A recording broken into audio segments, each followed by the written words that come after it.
décision sans donner le dispositif. Je rappelle, je vais y revenir tout à l'heure, que pour l'instant, la décision elle-même n'est pas disponible. Parce que vous n'êtes pas sans savoir que dans les habitudes et pratiques judiciaires, il arrive que les juges, les tribunaux et cours sortent une décision de justice, proclament le dispositif, c'est-à-dire les décisions ou la décision qui a été prise par le tribunal ou la cour, et se donnent le temps de rédiger l'intégralité de la décision. Donc l'intégralité de la décision n'est pas encore disponible. Mais il y a bien actuellement une décision de justice, un dispositif. Et que dit cette décision? Donc d'abord que la Cour dit, par ses motifs statuant publiquement contradictoirement contre Adji Raby Sarr et Ndeye Khady Ndiaye et par contumace à l'égard de Ousmane Sonko. Ça veut dire que le sieur Ousmane Sonko ne s'est pas volontairement présenté. Et en droit, quand ça arrive, vous êtes condamné par contumace. Et on connaît les conséquences de la contumace, notamment que le contumax ne dispose pas du droit à formuler un appel et que le contumax aussi est déchu, fait l'objet de toutes les déchéances. Dans le fond maintenant, qu'est-ce qui a été décidé? La Cour dit acquitte Ndeye Khady Ndiaye du chef de complicité de viol et de diffusion d'images contraires aux bonnes mœurs. Acquitte Ousmane Sonko du chef de menace de mort. Déclare Ndeye Khady Ndiaye coupable d'incitation à la débauche.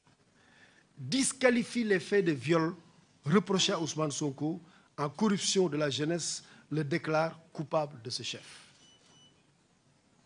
Disqualifie les faits de viol reprochés à Ousmane Sonko en corruption de la jeunesse.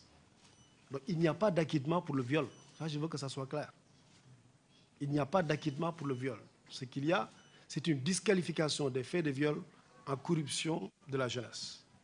Et la corruption de la jeunesse est une disposition, une infraction prévue par le Code pénal du Sénégal,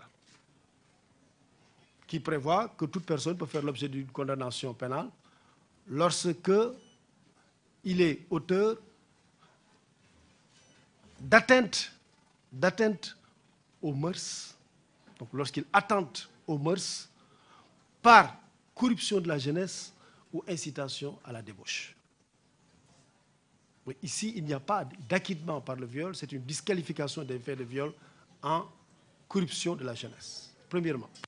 Deuxième précision, ce chef d'accusation, le fait de demander qu'on poursuive pour pratique corruptive de la jeunesse, était bien visé dans l'ordonnance qui a saisi la chambre criminelle du tribunal de grande instance de Dakar. Le juge d'instruction, dans son ordonnance qui renvoie Ousmane Sonko devant la chambre correctionnelle, avait visé les faits de viol, donc poursuite pour viol, menace de mort, etc., et corruption de la jeunesse. C'est un document qui existe, tout le monde peut le lire, tout le monde peut le consulter.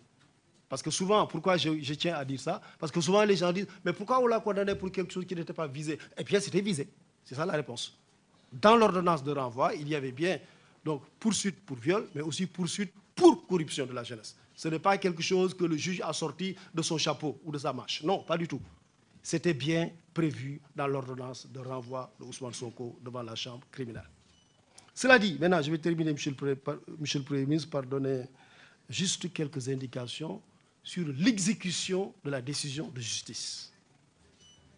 Autrement dit, la question qui a été posée, à savoir pourquoi Ousmane Sonko n'est pas encore arrêté. Je pense que la question est revenue 2 fois. Premier élément de réponse, il faut que la décision lui soit notifiée.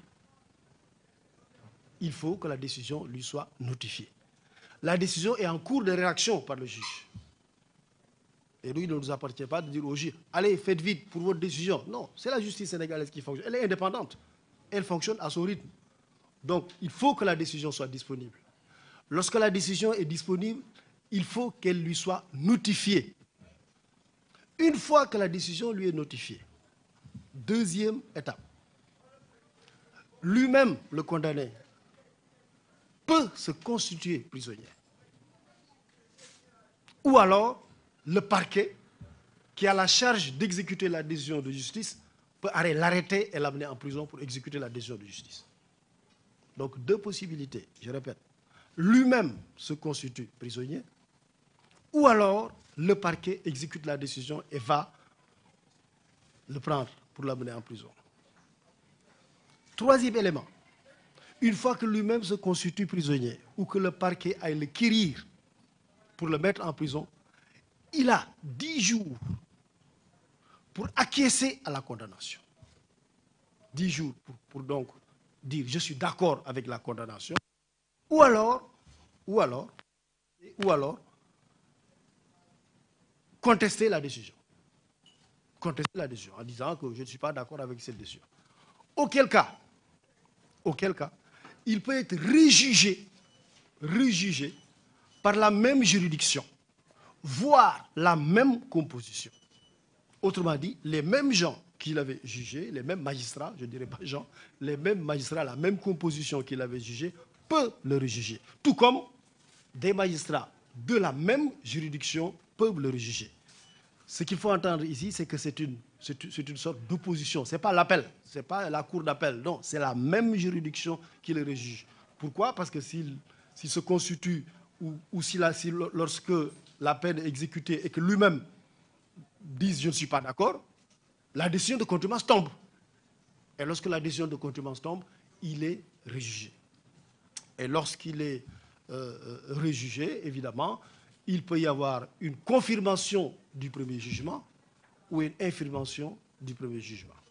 Donc voilà juste, Monsieur le Premier ministre, les quelques éléments de réponse que je voulais donner à la question de savoir pourquoi il n'a pas encore fait l'objet d'arrestation. Je vous remercie. Je vous remercie.